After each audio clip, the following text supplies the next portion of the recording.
Hola amigos, hoy vamos a embarcarnos en un fascinante viaje al pasado, específicamente a uno de los momentos más trascendentales de la historia, el descubrimiento de América.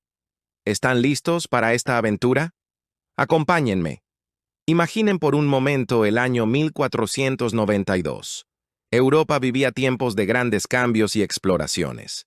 En este escenario aparece un personaje que cambiaría el curso de la historia para siempre. Cristóbal Colón.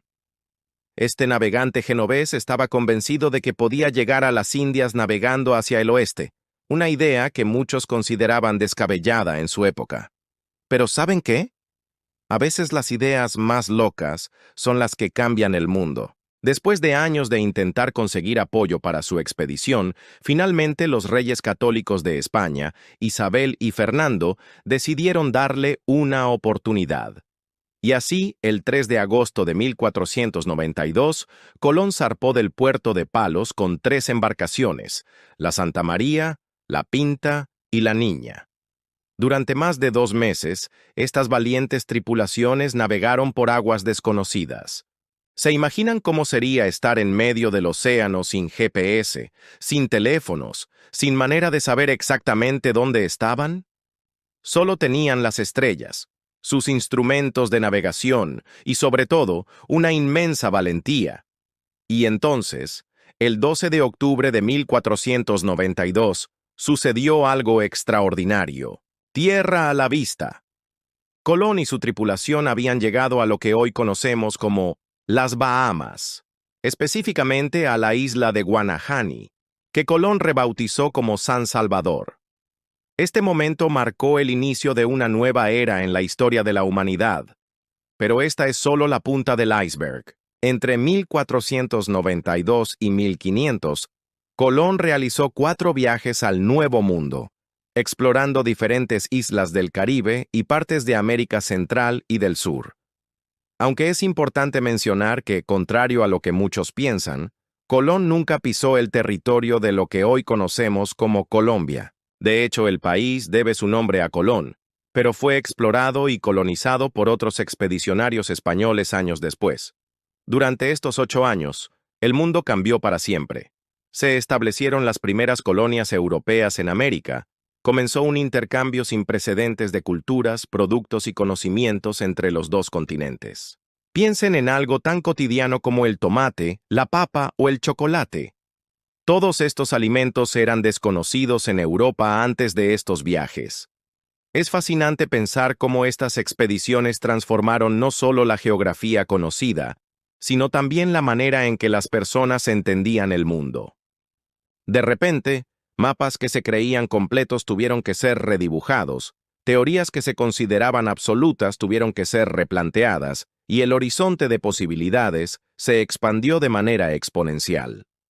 Pero es importante recordar que este descubrimiento tiene múltiples perspectivas. Para los europeos, fue un momento de triunfo y expansión, pero para los pueblos originarios de América, marcó el inicio de profundos cambios en sus formas de vida. Como historiadores y ciudadanos del siglo XXI, es fundamental que analicemos estos eventos con una mirada crítica y respetuosa hacia todas las culturas involucradas. ¿Se han preguntado alguna vez cómo sería vivir en aquella época? ¿Qué hubieran pensado si les dijeran que existía un continente entero más allá del océano? Es increíble pensar que hace apenas poco más de 500 años, 2 mundos que se habían desarrollado de manera independiente durante milenios, finalmente se encontraron. Los años entre 1492 y 1500 fueron solo el comienzo de una nueva era en la historia mundial. Las expediciones de Colón abrieron la puerta a posteriores exploraciones, colonizaciones y al establecimiento de nuevas rutas comerciales que conectarían permanentemente a Europa con América. Colón, a pesar de enfrentar numerosos rechazos y obstáculos, nunca abandonó su visión. Imaginen el año 1500. Europa está en pleno renacimiento, y el mar es el gran protagonista de los sueños de gloria y fortuna. En este escenario aparece nuestro personaje principal, Rodrigo de Bastidas, un notario sevillano que decidió cambiar la pluma por el timón y aventurarse en lo desconocido. ¿Pero qué llevó a este hombre de leyes a convertirse en explorador? La respuesta es simple: la misma fiebre que contagió a toda Europa tras el primer viaje de Colón. Bastidas, con una visión extraordinaria, consiguió algo que pocos habían logrado: una capitulación real, un contrato con la corona española para explorar nuevas tierras. Lo que hace único este viaje es que Bastidas no era un marinero cualquiera.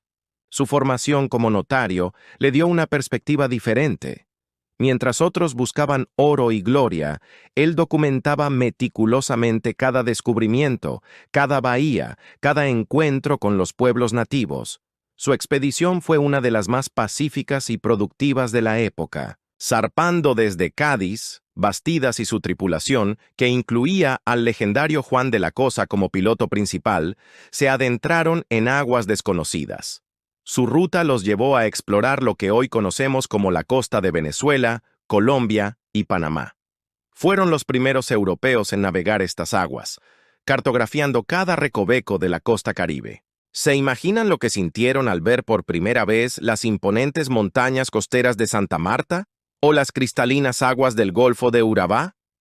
Cada día traía un nuevo descubrimiento, una nueva maravilla que documentar. Bastidas no solo estaba trazando mapas, estaba escribiendo las primeras páginas de un nuevo capítulo en la historia del continente americano. Lo más destacable de esta expedición fue su carácter pacífico. A diferencia de otros exploradores de su época, Bastidas estableció relaciones comerciales amistosas con los pueblos indígenas.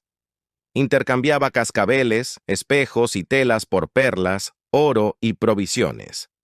Esta aproximación diplomática nos dejó registros invaluables sobre las culturas precolombinas del Caribe. Pero no todo fue fácil en esta travesía. Las embarcaciones sufrieron el ataque implacable de la broma, un molusco que perfora la madera de los barcos. Este pequeño enemigo invisible casi causa el fracaso de la expedición. Sin embargo, la pericia de Bastidas y su tripulación les permitió llegar a La Española, actual República Dominicana y Haití, para reparar sus naves.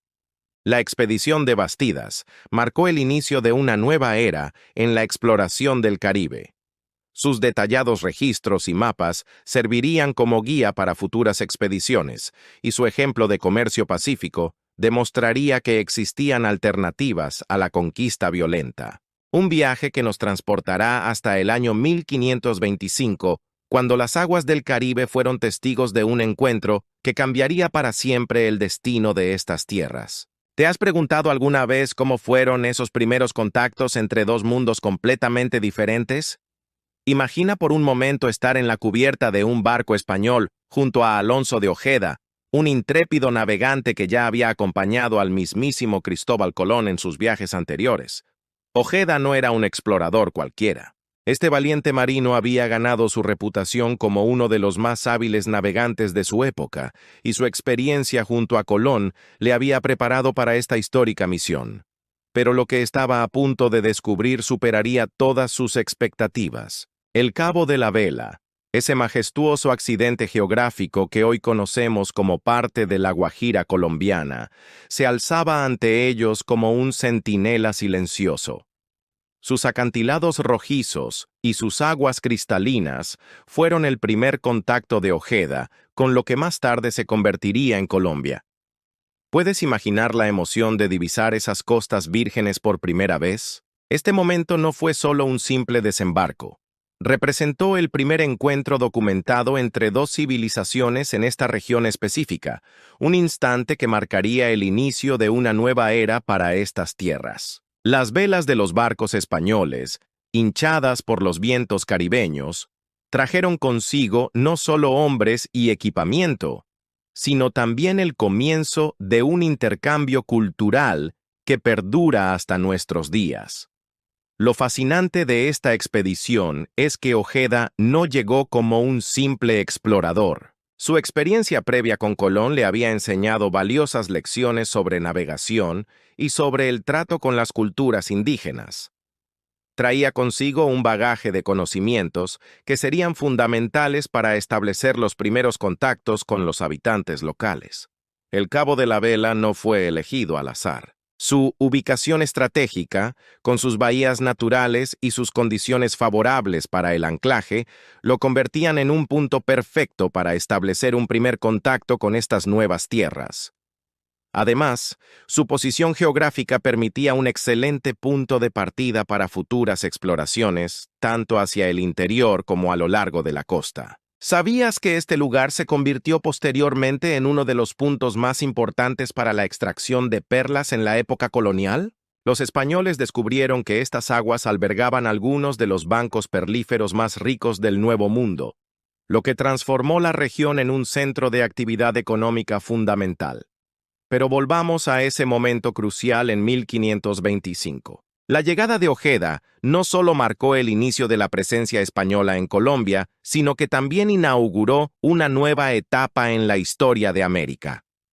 Sus observaciones y registros nos permiten hoy entender mejor cómo era esta región hace casi 500 años. La expedición de Ojeda nos dejó valiosos testimonios sobre la geografía, la flora y la fauna de la región. Sus descripciones de los habitantes nativos, sus costumbres y su forma de vida son documentos históricos invaluables que nos ayudan a comprender mejor nuestro pasado. Es importante destacar que este encuentro entre culturas tuvo profundas implicaciones que reverberan hasta nuestros días. La mezcla de tradiciones, lenguas y costumbres que comenzó en ese momento ha dado forma a la rica identidad cultural de la Colombia moderna. El legado de esta expedición va más allá de lo meramente histórico. Los nombres que Ojeda y sus hombres dieron a diferentes lugares de la costa colombiana perduran hasta hoy, siendo testimonios vivientes de ese primer contacto. El mismo Cabo de la Vela debe su nombre a la forma característica de su perfil, que a los navegantes españoles les recordaba a una vela de barco. La historia de Ojeda y su llegada al Cabo de la Vela nos recuerda la importancia de preservar y estudiar nuestro pasado. Cada piedra, cada nombre y cada tradición que perdura desde aquella época nos cuenta una parte de esta fascinante historia. Esta expedición no solo cambió el curso de la historia colombiana, sino que también nos dejó importantes lecciones sobre el encuentro entre culturas diferentes. Año 1525, un momento crucial en la historia de Colombia que cambiaría para siempre el destino de un continente. Imaginen por un momento las costas del Caribe colombiano hace casi 500 años. El sol brillante, las aguas cristalinas y una naturaleza virgen que se extendía hasta donde alcanzaba la vista. En este escenario paradisíaco, un hombre llamado Rodrigo de Bastidas estaba a punto de hacer historia. Bastidas no era un conquistador cualquiera. A diferencia de muchos otros exploradores de su época, era conocido por su trato más humano hacia los pueblos indígenas. Este navegante español ya había realizado varios viajes por las costas del Caribe, pero este sería especial. Estaba a punto de fundar la primera ciudad española en lo que más tarde se conocería como la Nueva Granada. ¿Por qué eligió este lugar? La bahía de Santa Marta era perfecta, protegida por la Sierra Nevada, con un puerto natural excepcional y rodeada de tierras fértiles. Los indígenas Tairona ya conocían bien las ventajas de esta región, donde habían desarrollado una próspera civilización. El 29 de julio de 1525, Bastidas y sus hombres desembarcaron en estas costas. Con la autorización de la corona española, procedieron a establecer la primera ciudad. La llamaron Santa Marta, posiblemente en honor a Santa Marta de Betania, cuya festividad se celebra el 29 de julio. Pero establecer una ciudad en el siglo XVI no era tarea fácil. Los primeros colonos tuvieron que enfrentarse a numerosos desafíos: el clima tropical, las enfermedades desconocidas, la resistencia de los pueblos indígenas y la necesidad de construir todo desde cero. Sin embargo, Santa Marta persistió y se convirtió en un punto estratégico para la exploración y colonización del territorio. Lo que hace única a Santa Marta es que no solo fue la primera ciudad fundada en la Nueva Granada, sino que también se convirtió en la puerta de entrada para la exploración del interior del continente. Desde aquí partirían posteriormente numerosas expediciones que llevarían al descubrimiento y conquista de nuevos territorios. La ciudad se convirtió en un importante centro administrativo y comercial. Su puerto fue fundamental para el intercambio entre el Nuevo y el Viejo Mundo. Por sus muelles pasaron oro, perlas, productos agrícolas y, tristemente, también esclavos, en una época oscura de nuestra historia que no debemos olvidar para no repetir.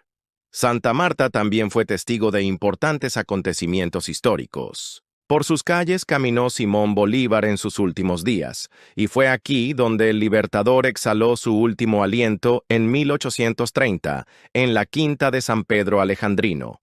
Hoy, casi 500 años después, Santa Marta sigue siendo una ciudad vibrante y llena de vida. Sus playas siguen atrayendo a visitantes de todo el mundo, su puerto continúa siendo un punto estratégico para el comercio, y sus calles coloniales nos recuerdan constantemente su rico pasado histórico.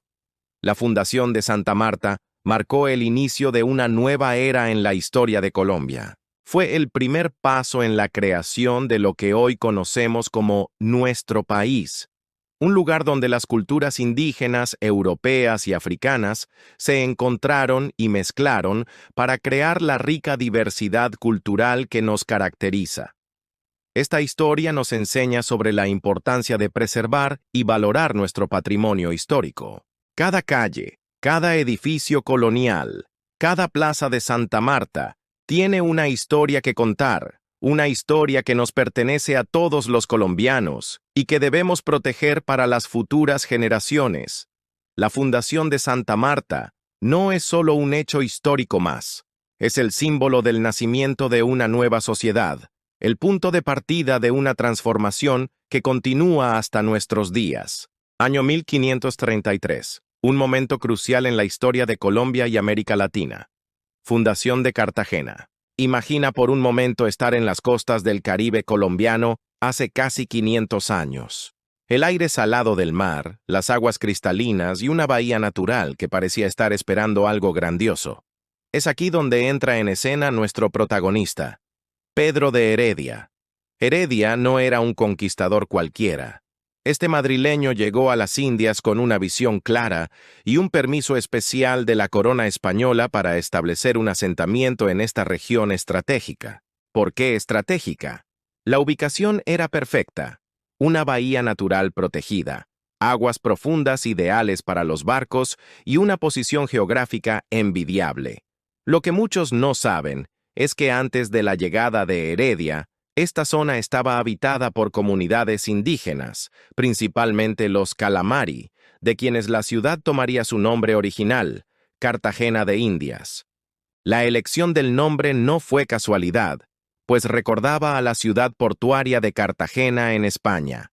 El 1 de junio de 1533 marca el inicio oficial de esta historia.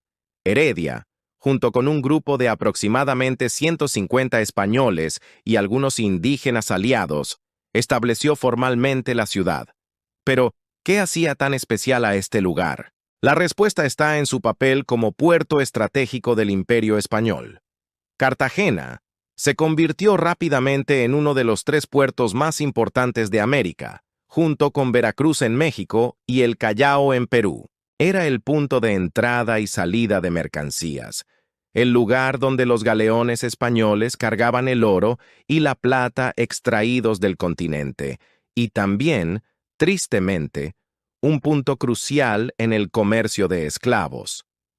La ciudad comenzó a crecer y desarrollarse de manera impresionante. Sus fortificaciones, que aún hoy podemos admirar, comenzaron a construirse para proteger las riquezas que pasaban por su puerto. El sistema de murallas y fortalezas se convertiría en el más importante de América y uno de los más completos del mundo.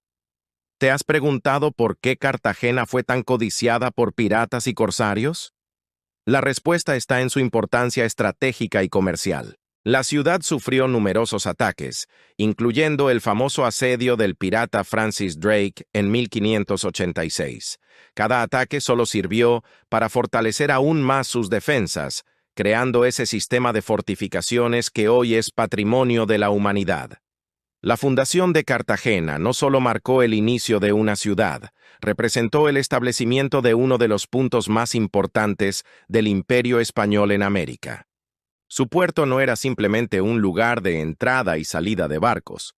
Era una puerta entre dos mundos, un punto de encuentro entre culturas, un centro de comercio y poder. La historia de Cartagena nos enseña cómo una decisión estratégica puede dar forma a siglos de historia. Pedro de Heredia probablemente no imaginó que aquella ciudad que fundó en 1533 se convertiría en uno de los puertos más importantes del mundo colonial, ni que sus murallas seguirían en pie casi 500 años después, contando silenciosamente la historia de un pasado glorioso. La influencia de esta fundación se extiende hasta nuestros días. Cartagena no solo es una ciudad turística, es un testimonio vivo de la época colonial, un museo al aire libre que nos recuerda la importancia estratégica que tuvo el Caribe en la formación del mundo moderno. Las calles empedradas, los balcones floridos, las iglesias coloniales y las imponentes murallas nos hablan de un pasado que comenzó con la visión de Heredia. Cada piedra de sus fortificaciones, cada esquina de sus plazas, tiene una historia que contar, una historia que comenzó aquel 1 de junio de 1533. La fundación de Cartagena nos recuerda que la historia no es solo una serie de fechas y eventos, es la historia de personas que tomaron decisiones que cambiaron el curso de los acontecimientos. Pedro de Heredia eligió este lugar no solo por su bahía natural, sino por su potencial estratégico, una decisión que probó ser fundamental para el desarrollo del comercio colonial español. Hoy, casi 5 siglos después, Cartagena sigue siendo un punto de referencia importante, ya no como puerto militar o comercial del Imperio Español, sino como un destino turístico de clase mundial y un recordatorio de la rica historia colonial de América Latina. La fundación de Bogotá, una ciudad que hoy es el corazón palpitante de Colombia. Imaginen por un momento el año 1538. Europa está en pleno renacimiento, mientras que en las Américas se está escribiendo una nueva página de la historia. Es en este contexto donde entra en escena nuestro protagonista, Gonzalo Jiménez de Quesada, un hombre que cambiaría para siempre el destino de lo que hoy conocemos como Colombia. Pero ¿quién era realmente Jiménez de Quesada?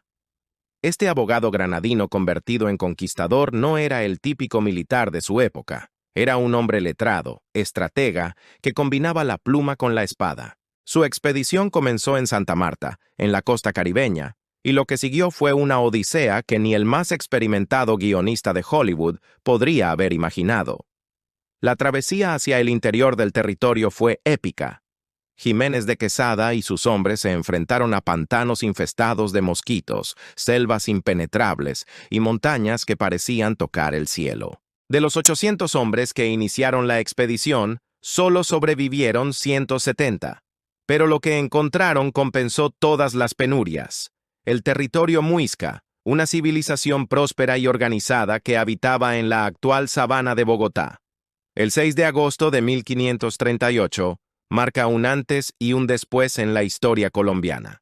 En una ceremonia que mezcló tradiciones españolas con la realidad del Nuevo Mundo, Jiménez de Quesada fundó Santa Fe de Bogotá. El lugar elegido no fue casualidad. A 2.640 metros sobre el nivel del mar, la sabana bogotana ofrecía un clima templado, tierras fértiles y una posición estratégica perfecta.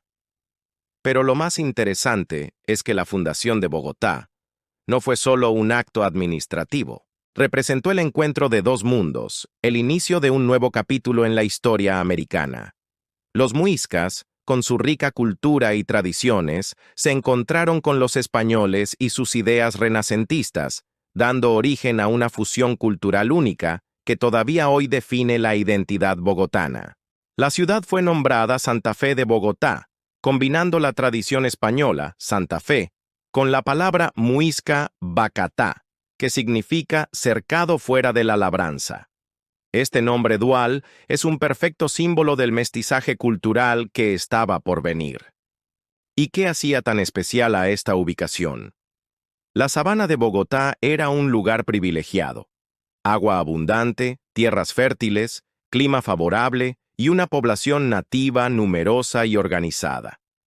Los españoles no solo estaban estableciendo un punto de control militar, estaban sentando las bases de lo que se convertiría en uno de los centros culturales, políticos y económicos más importantes de Sudamérica. La fundación de Bogotá marcó el inicio de la consolidación española en el interior del territorio. Desde aquí se organizó la administración de un vasto territorio que incluía lo que hoy conocemos como Colombia, Venezuela y parte de Ecuador.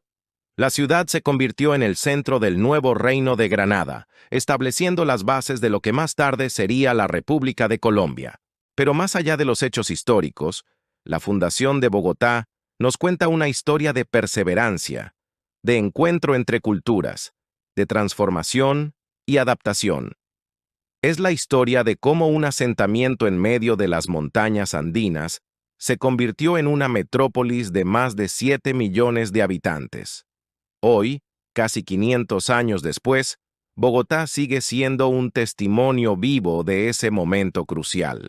Sus calles coloniales, sus iglesias centenarias y sus plazas históricas nos recuerdan constantemente ese día de agosto de 1538. Pero la ciudad es mucho más que su pasado colonial. Es una urbe vibrante, moderna y diversa, que honra tanto su herencia española como sus raíces indígenas. La historia de la fundación de Bogotá nos enseña valiosas lecciones sobre la importancia de la perseverancia, la adaptación al cambio y el poder de la visión a largo plazo. Jiménez de Quesada no solo fundó una ciudad, estableció un punto de encuentro entre culturas que perdura hasta nuestros días. La consolidación del territorio español en el Nuevo Mundo durante el siglo XVI. Imaginen por un momento estar en medio del siglo XVI. Las noticias viajan a paso de caballo y el mundo conocido se expande día tras día. España está viviendo un momento único en su historia, donde cada expedición revela nuevos horizontes y posibilidades infinitas.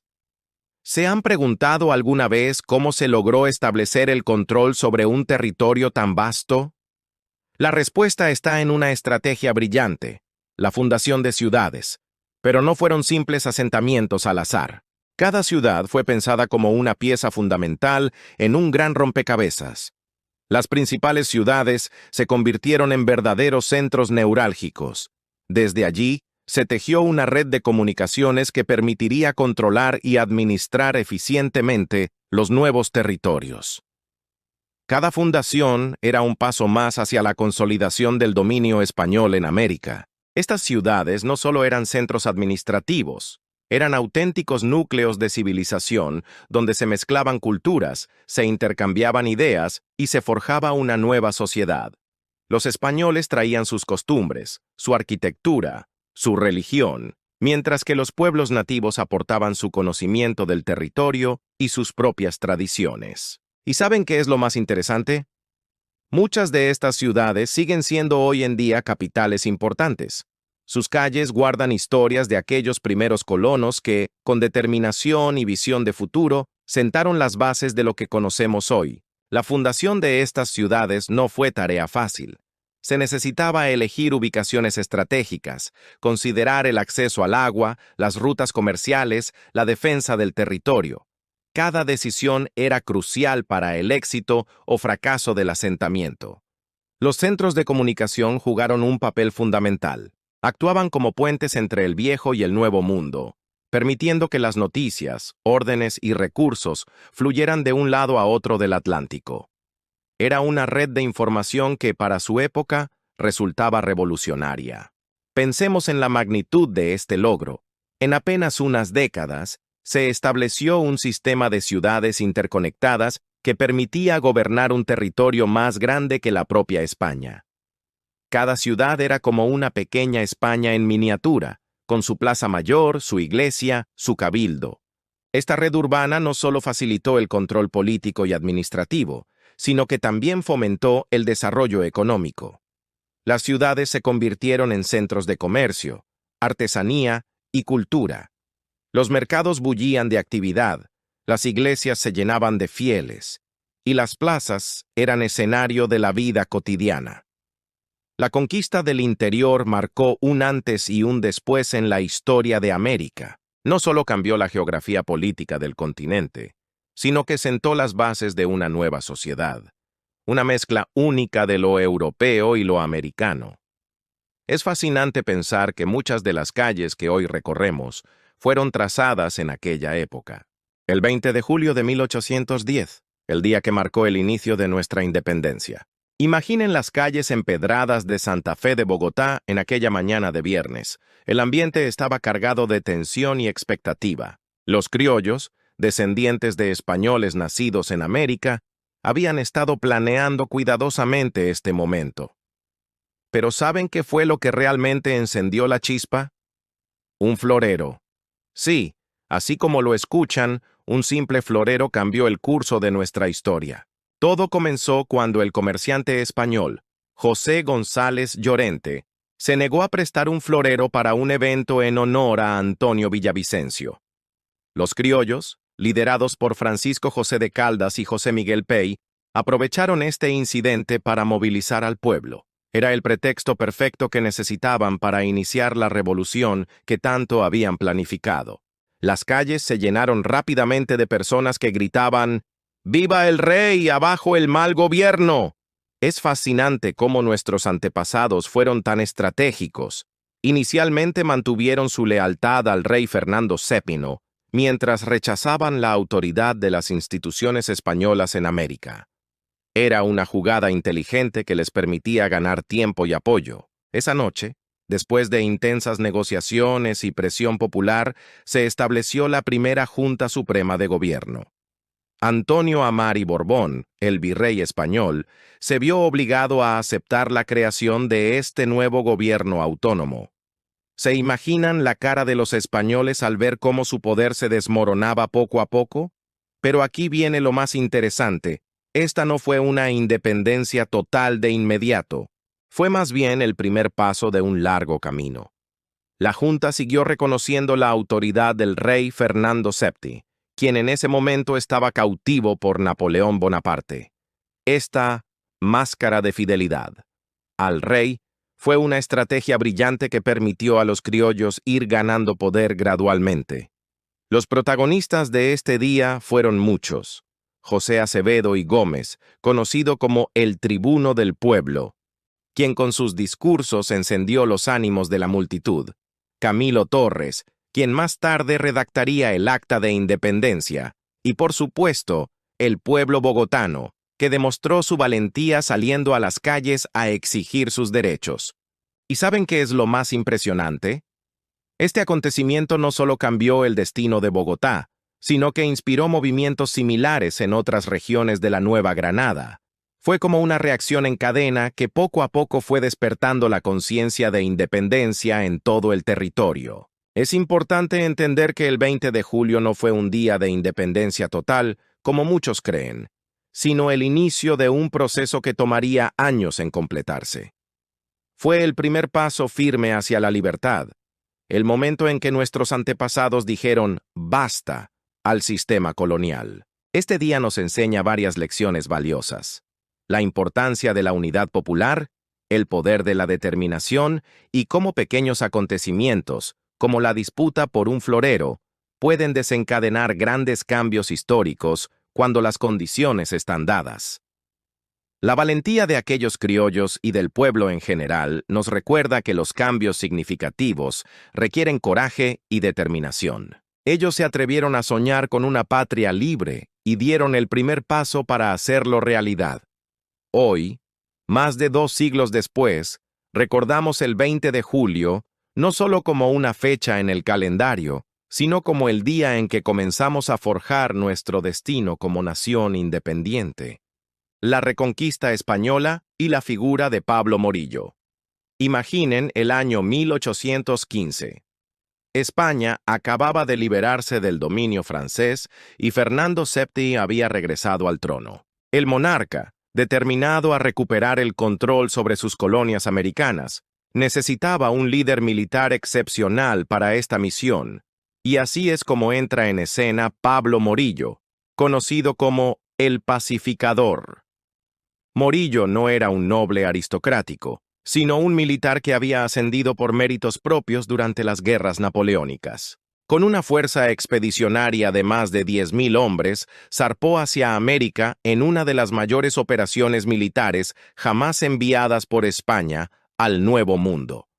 Su objetivo principal era el virreinato de la Nueva Granada, actual Colombia, un territorio estratégico que los españoles consideraban clave para recuperar el control de Sudamérica. La campaña de Morillo comenzó con éxitos importantes. Tomó la isla de Margarita, en Venezuela, y luego avanzó hacia Cartagena de Indias. El sitio de Cartagena fue uno de los episodios más intensos de esta campaña. Durante 106 días, la ciudad resistió heroicamente, pero finalmente cayó ante las fuerzas españolas en diciembre de 1815.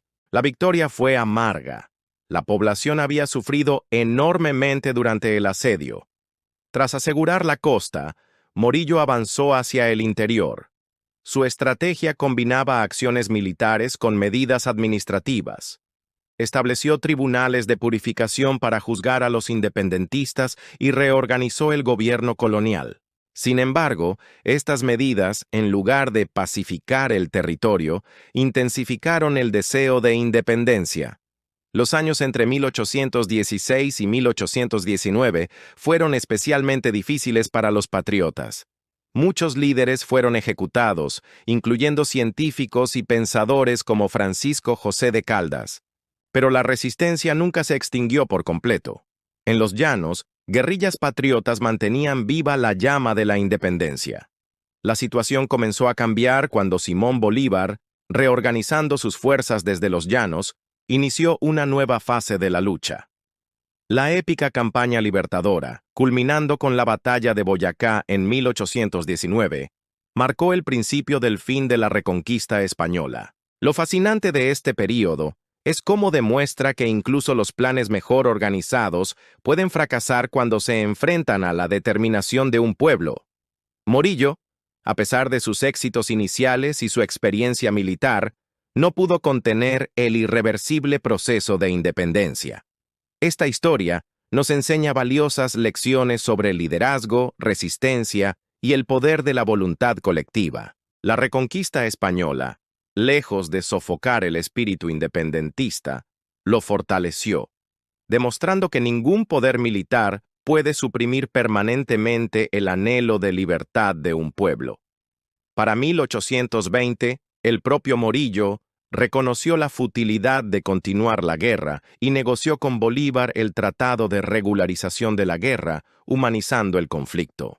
Este acto final de su campaña americana muestra cómo incluso los adversarios más determinados pueden encontrar puntos de entendimiento.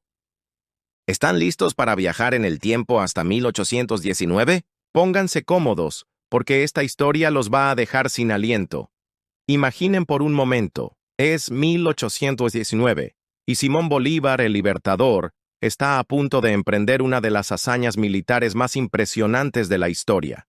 La campaña libertadora no fue solo una batalla más, fue el momento decisivo que marcó el camino hacia la independencia de Colombia. Pero ¿qué hace que esta campaña sea tan especial? Todo comenzó con una decisión que muchos consideraron una locura: cruzar los Andes. Sí, amigos, esos mismos Andes que hoy en día nos cuesta trabajo escalar incluso con equipo moderno. Bolívar y sus tropas patriotas lo hicieron en condiciones extremas, enfrentando temperaturas bajo cero, vientos helados y terrenos prácticamente imposibles de atravesar.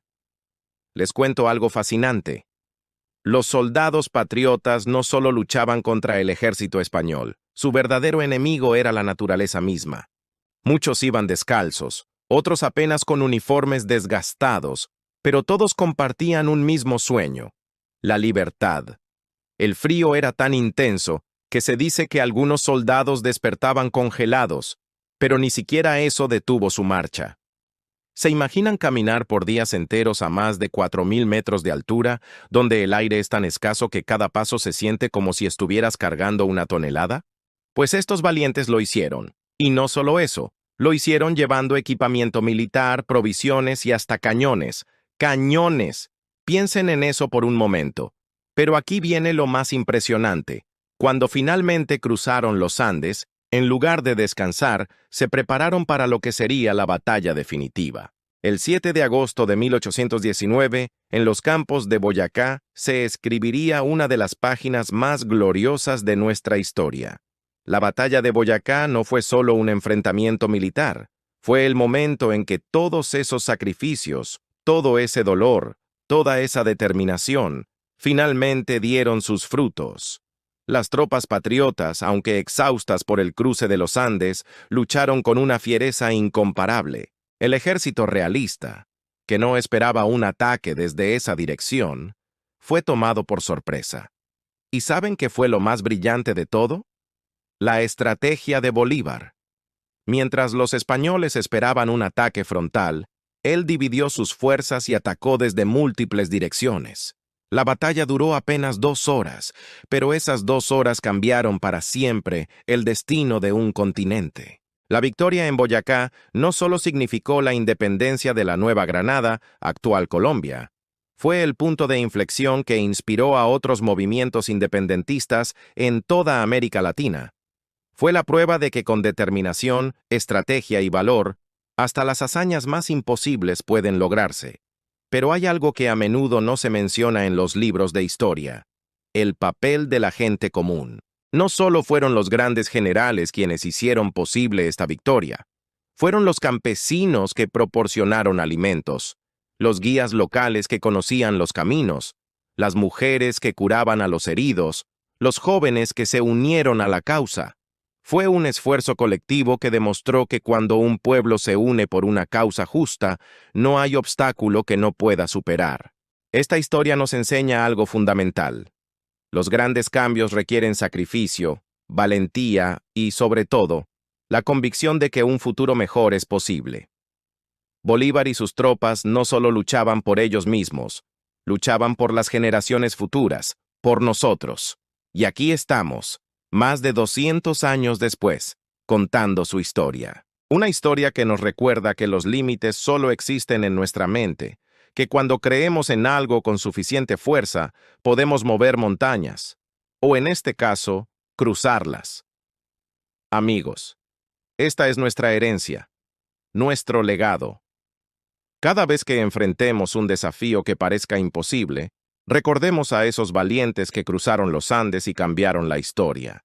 Hoy vamos a sumergirnos en uno de los momentos más épicos y decisivos de nuestra historia latinoamericana, la legendaria batalla naval del lago de Maracaibo de 1823. Imaginen por un momento las aguas del majestuoso lago de Maracaibo, testigo silencioso de una batalla que cambiaría para siempre el destino de Venezuela y de toda América Latina. El 24 de julio de 1823 no fue un día cualquiera.